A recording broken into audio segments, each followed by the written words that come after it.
కులం, మతం, వయసుతో సంబంధం లేకుండా, ప్రాంతంతో సంబంధం లేకుండా ప్రతి ఒక్కరూ ఎంతో ఆనందంగా జరుపుకునే పండగ ఏదైనా ఉందంటే అది వినాయక చవితిని చెప్పుకోవాలి. వినాయక చవితి అనగానే ప్రతి ఒక్కరు కూడా ఎంతో ఎంజాయ్ చేస్తారు. ఆ పండగ కోసం ఎంతో వెయిట్ చేసిన సందర్భాలు ఉన్నాయి. ప్రస్తుతం మనం విజయనగరంలో ఎంతో ఫేమస్ అయినటువంటి కొత్తపేట కుమారి వీధిలో విగ్రహాల తయారీ వద్ద, వినాయక విగ్రహాల తయారీ వద్ద మనం ఉన్నాం. ఇక్కడ చూసుకోవచ్చు అనేక రకాలైనటువంటి విగ్రహాల తయారీ ఇక్కడ జరుగుతూ ఉంది. ఇక్కడ మనం చూసుకున్నట్లయితే ఇక్కడ వినాయకుల విగ్రహాలు ఏ విధంగా తయారు చేస్తున్నారు, వివిధ రకాల డిజైన్స్ ఇక్కడ మనకు కనిపిస్తూ ఉన్నాయి. ఇక్కడ మనం చూసుకున్నట్లయితే నంది వాహనం మీద వినాయకుడు వెళ్తున్నట్టు ఇక్కడైతే విగ్రహం మనకు కనిపిస్తూ ఉంది. స్టైల్గా వినాయకుడు కాలు మీద కాలు వేసుకొని కూర్చొని తన తండ్రి ఆధ్వర్యంలో, అది అక్కడ మనం చూసుకోవచ్చు, పరమశివుడు అక్కడ నాట్యం చేస్తున్నట్టయితే ఇక్కడ కనిపిస్తూ ఉంది. అదేవిధంగా మనకు చూస్తే నంది చూడొచ్చు. అదేవిధంగా అక్కడ మనం ఒక లేగ దూడని కూడా మనం అక్కడ చూడొచ్చు. సో ఇదంతా కూడా అంటే మొత్తం అంతా చూపలను ఆకర్షించే విధంగా ప్రతి ఒక్కరు కూడా ఒక డిఫరెంట్ విగ్రహాలను తయారు చేయాలి. ఏమంటే ఒక్కొక్కరు ఆలోచన తగ్గట్టుగా, ప్రతి ఒక్కరికి కూడా తమ ఆలోచన తగ్గట్టుగా విగ్రహాలు ఉండాలి. అంటే వివిధ రూపాల్లో ఉన్నట్లయితే కొనుగోలుదారులు కూడా ఎంతో ఇంట్రెస్ట్ చూపిస్తున్న ఒక ఉద్దేశంతో ఇక్కడ మనం చూసుకోవచ్చు. ఇక్కడ కూడా ఒక పెద్ద నంది మనకు కనిపిస్తూ ఉంది. ఒక పెద్ద నంది మీద అయితే వినాయకుడు ఆశీనులై ఉన్నారు. ఇక్కడ మనం చూడొచ్చు, స్పష్టంగా చూడొచ్చు. అదేవిధంగా అనేక విగ్రహాలు ఇక్కడ మనకైతే కనిపిస్తూ ఉన్నాయి. అంటే ఒక్కొక్కటి కూడా ఒక్కొక్క రూపంలో మనకి ఇక్కడ కనిపిస్తున్నటువంటి పరిస్థితి అయితే ఉంది. మనం చూడొచ్చు, నందిని మనం చూడొచ్చు. నంది అంటే ఇక్కడ మనం చూసుకున్నట్లయితే పెయింటింగ్ అనేది చాలా స్మూత్గా మనకు ఉందన్నమాట. అంటే ఒక పాలరాతి విగ్రహం ఏ విధంగా ఉంటుందో ఆ విధంగా ఎంతో స్మూత్గా పట్టుకుంటే మనకి ఎంతో స్మూత్గా ఉన్నటువంటి పరిస్థితి మనకు కనిపిస్తాయి. ఇదే విధంగా ఇక్కడ చూసుకున్నట్లయితే వినాయకుడు కాలు మీద కాలు వేసుకుని ఈ యొక్క తొండాన్ని చూడొచ్చు. ఎలా అంటే వినాయకుడికి గజరాజు యొక్క మొహాన్ని తగిలించారు, ఆయన ఫేస్ని తగిలించారు అంటే మనందరికీ తెలుసు. కానీ ఇక్కడ చాలా స్పష్టంగా అంటే ఒక గజరాజు యొక్క తొండం ఎలా ఉంటుందో దాన్ని చాలా స్పష్టంగా చూపించే ప్రయత్నం అయితే ఇక్కడ జరిగింది. గతంలో ఏదైతే చూపించామో అవన్నీ మళ్ళీ తిరిగి కనిపించకుండా ప్రజలకి వచ్చేవారికి, అంటే వినాయక విగ్రహాలు, వినాయక మంటపాలు ఎవరైతే పెట్టుకుంటారో వాళ్ళందరికీ కూడా ఆకర్షించాలి ముఖ్యంగా. ఎందుకంటే గతంలో పెట్టిన డిఫరెంట్ కావాలి. ఎందుకంటే మనం కూడా కొత్తదనాన్ని ఎప్పుడు కూడా కోరుకుంటాం ఎప్పటికప్పుడు. కాబట్టి దానికి తగ్గట్టుగానే ఇక్కడైతే వినాయక విగ్రహాల తయారీ జరిగినట్టు మనకు చాలా స్పష్టంగా కనిపిస్తుంది. అదేవిధంగా మనం అంటే ఎక్కడ చూసినా అంటే ఒక్కొక్క రూపాన్ని కూడా వీళ్ళు ఏంటంటే సుమారు ఒక 5-6 ఐడియాస్ తయారు చేయడం జరిగింది. ఎందుకంటే కొంతమందికి అంటే పలానా ఇది కావాలంటారు, మళ్ళీ అంటే ఒకసారి ఆర్డర్ తీసుకున్న తర్వాత మాకు కూడా ఎలాంటిది కావాలంటారు అనే ఉద్దేశం చాలా మందిలో ఉంటుంది. కాబట్టి దానికి తగ్గట్టు ఒక్కొక్క ఐడియాల్ని కూడా ఒక 5-6 రకాల విగ్రహాలు తయారు చేసినటువంటి పరిస్థితి ఇక్కడ మనకు చాలా స్పష్టంగా కనిపిస్తుంది. ఇక్కడ మనం చూసుకోవచ్చు, శంఖం మీద వినాయకుడు కూర్చున్నటువంటి ప్రతిమ అయితే మనకు కనిపిస్తూ ఉంది. కింద ఎలుక కూడా చాలా స్పష్టంగా అంటే నీట్గా, ఎలుక అంటే బ్లాక్ కలర్లో ఉంటుంది కాబట్టి ఆ బ్లాక్ కలర్ని కూడా చాలా నీట్గా నిజంగా ఎలుక అక్కడ ఉందా అనే రీతిలో అయితే కళాకారులు తీర్చిదిద్దడం మనం చూడొచ్చు. సో ఈ విధంగా ఒక్కొక్కటి కూడా ఒక్కొక్క ఆకారాలు ఇక్కడ మనం చూడొచ్చు. డిఫరెంట్ ఇక్కడ మనం చూడొచ్చు. ఒక పెద్ద వినాయక విగ్రహాన్ని ఇక్కడ మనం చూడొచ్చు అనమాట. చాలా పెద్ద అక్కడ మహర్షులు కావచ్చు. అదేవిధంగా ప్రతి ఒక్కరూ అంటే ఎక్కువ ఫ్యామిలీ టైప్లో ఇక్కడ దీన్ని తీర్చిదిద్దడం జరిగింది. అంటే సుమారు మనకి చూసుకున్నట్లయితే ఈ విగ్రహం మనకి ఒక 10 నుంచి 12 అడుగుల ఎత్తు ఉన్నటువంటి వినాయక విగ్రహాన్ని మనం ఇక్కడ చూడొచ్చు. అంటే ఇలాగా అదేవిధంగా ఒక పెద్ద నంది పైన వినాయకుడు ఆశీలు అయినటువంటి విగ్రహాన్ని ఇక్కడ మనం చూడొచ్చు. అంటే ఇలా డిఫరెంట్గా అయితే కళాకారులు తయారు చేస్తున్నటువంటి పరిస్థితి అయితే ఉంది. అంటే ఇక్కడ మనకు ఒక పెద్ద వినాయక విగ్రహాన్ని తయారు చేసి దాని చుట్టూ మళ్ళీ వినాయకుడు వివిధ రూపాల్లో ఉన్నటువంటి వినాయకులు అనమాట. మొత్తం అంతా కూడా మనం చూడొచ్చు. 1, 2, 3, 4, 5, 6, 7 అంటే మొత్తం మిగిలింది సుమారు ఒక 7 రూపాల్లో ఉన్నటువంటి వినాయకులను కూడా ఇక్కడ తయారు చేయడం జరిగింది. అదేవిధంగా ఈ ఏడాది ఒక డిఫరెంట్ కలర్స్ కూడా మనకి కనిపిస్తున్నటువంటి పరిస్థితి అయితే ఉంది. ఇక్కడ మనం చూసుకోవచ్చు. గతంలో మనం అంటే ఇటువంటి విగ్రహాలు విజయనగరంలో అంటే ఈ కలర్ ఆఫ్ టైప్లో, ఎందుకంటే మనం బ్లాక్ కలర్ చూస్తుంటాం, డిఫరెంట్ వేరియేషన్స్ కలర్స్ మనం చూస్తుంటాం. ఈ కలర్లో ఈ ఏడాది అయితే ఒక డిఫరెంట్గా మనకు కనిపిస్తూ ఉంది. ఎందుకంటే ఆ వినాయకుడు ఆభరణాలు ధరించినట్టు, అదేవిధంగా అక్కడ ఒక డైమండ్స్ ఆయన పెట్టుకున్నట్టు ఈ కిరీటం కావచ్చు, అదేవిధంగా మొత్తం ఈ యొక్క పెయింటింగ్ కావచ్చు, ఒక డిఫరెంట్ లుక్ అయితే కనిపిస్తూ ఉంది.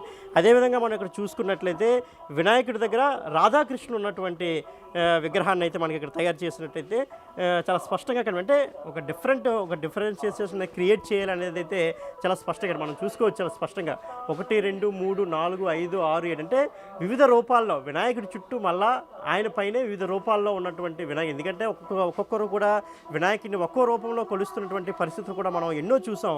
ఇప్పుడు కాణిపాక వినాయకుడి దగ్గరికి వెళ్తుంటాం. అంటే ఇలా డిఫరెంట్ వినాయకులు మనం చూస్తూ ఉంటాం. అటువంటి పరిస్థితులు కూడా కల్పించాలి అంటే కొనే వాళ్ళకు ఒక ఆసక్తి కలగాలి. ఏంటి వినాయకుడు, అసలు ఏంటి వినాయకుడు ప్రత్యేకత ఏంటి, ఎందుకు ఇంతమంది వినాయకులు ఉన్నారు, ఇటువంటి డిఫరెన్సియేషన్ కూడా ప్రజలకి తెలియాలి, వాళ్ళకి కూడా ఒక కొత్తదనాన్ని చూపించాలనే ఉద్దేశంతో తయారు చేసినట్టు కనిపిస్తే ఇక్కడ చూసుకోవచ్చు మనకి సింహం మీద కూర్చున్నటువంటి వినాయకుడు. ఇక్కడ సింహం మీద కూర్చున్న వినాయకుడు, అక్కడ అదేవిధంగా తండ్రి శివుడు, అదేవిధంగా పార్వతి, అంటే ఈ విధంగా దుర్గాదేవి కావచ్చు, మొత్తం అన్నీ కూడా ఒక ఫ్యామిలీ టైప్లో ఈ యొక్క విగ్రహాన్ని అయితే తయారు చేసినట్టు మనకి తెలుస్తూ ఉంది. అదేవిధంగా ఇక్కడ మనం చూడొచ్చు వినాయకుడికి పెయింటింగ్ వేస్తున్నారు అక్కడ, అంటే పెయింటింగ్ వేస్తున్నటువంటిది వినాయకుడు మనం చూసాం. ఇంకా అంటే ఇక్కడ తయారు చేస్తున్నట్టు గత సుమారు ఏంటంటే నెలల తరబడి అయితే వీటి యొక్క తయారీ అనేది జరుగుతూ ఉంటుంది.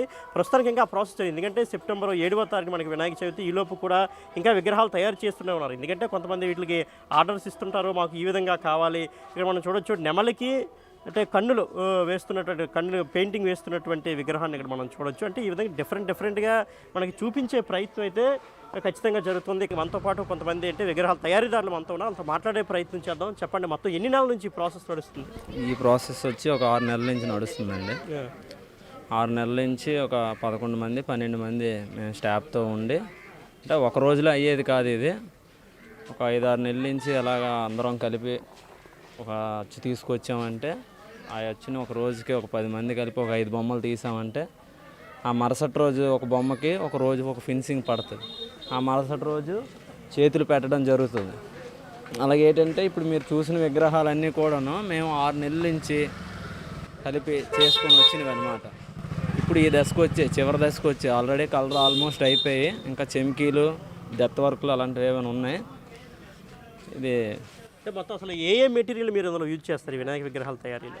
మనం అయితే మనకి హానికరం కలగని ప్యూర్ రాజస్థాన్ నుంచి పిఓపి తెచ్చి, దానివల్ల ఎటువంటి ఏది లేకుండా ఇలా మనం ముంచిన వెంటనే బొమ్మ ముంచిన వెంటనే 24 గంటల్లో కరిగిపోయే మెటీరియల్ తెప్పించి, కలర్స్ కూడా వాటర్ కలర్స్ ఎనామిల్ వాడేవాళ్ళం, ఇప్పుడు అవి కూడా లేకుండా మామూలు వాటర్ కలర్స్, ఇప్పుడు మనం హోలీకి గట్ట మనం జల్లుకుంటాం కదా, అలాంటి కలర్స్ వాటర్ కలర్స్తో తెచ్చి చేసి మన ఇన్నాళ్ళ మీద కొద్దిగా బెస్ట్గా అనమాట, కొద్దిగా జనాలకి ఏదైతే ఇప్పుడు ట్రెండ్ ఎలా ఉందో ఆ మోడల్కి తగ్గట్టు కలర్స్ గట్ట వేసి చేస్తాం. ఇప్పుడు మీరు ముందే డిసైడ్ అవుతారా ఈ ఏడాది ఇటువంటి డిఫరెన్స్ వినాయకుడిని తయారు చేయాలి, ఎందుకంటే గతంలో ఈ విధంగా తయారు చేయాలి, ముందే మీరు డిసైడ్ అవుతారా?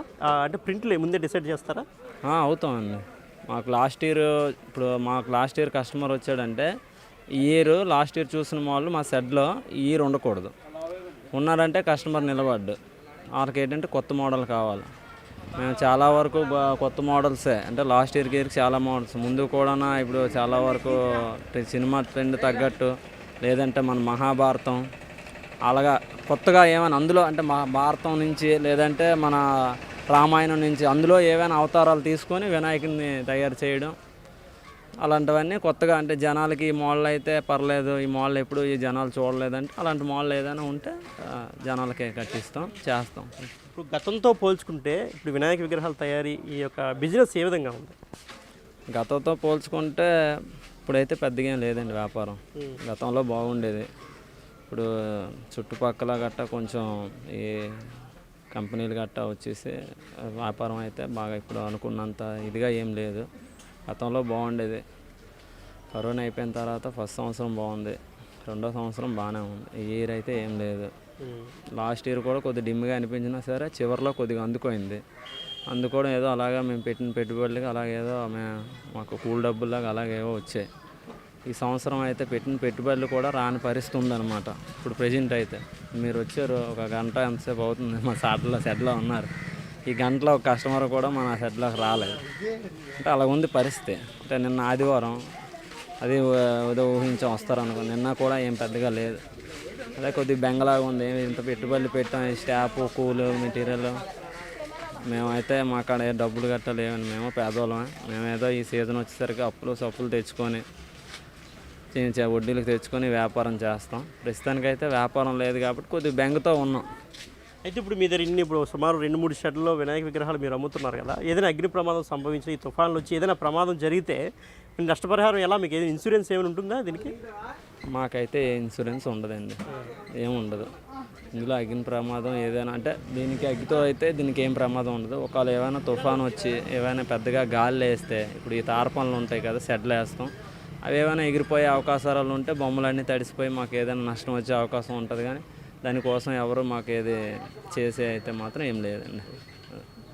సో సో ఇది వినాయక విగ్రహాల తయారీ విధానం. సుమారు 6 నెలల నుంచి కూడా దీన్ని ప్రారంభించాం. అయితే రోజుకి 10 నుంచి 11 మంది కూలీలు, అంటే విగ్రహ తయారీదారులు కావచ్చు, కళాకారులు కష్టపడితే కానీ ఈ యొక్క విగ్రహం అనేది తయారు చేయలేమని చెప్తున్నారు. దాంతోపాటుగా మనం చూసుకున్నట్లయితే ఒక సంవత్సరం నుంచి ఇంకో సంవత్సరానికి వెళ్ళేటప్పుడు ఒక డిఫరెన్సియేషన్ క్రియేట్ చేయాలనే ఒక ఆలోచనతో అయితే మేము ఉంటామని అయితే వాళ్ళు మనతో చెప్తున్నారు.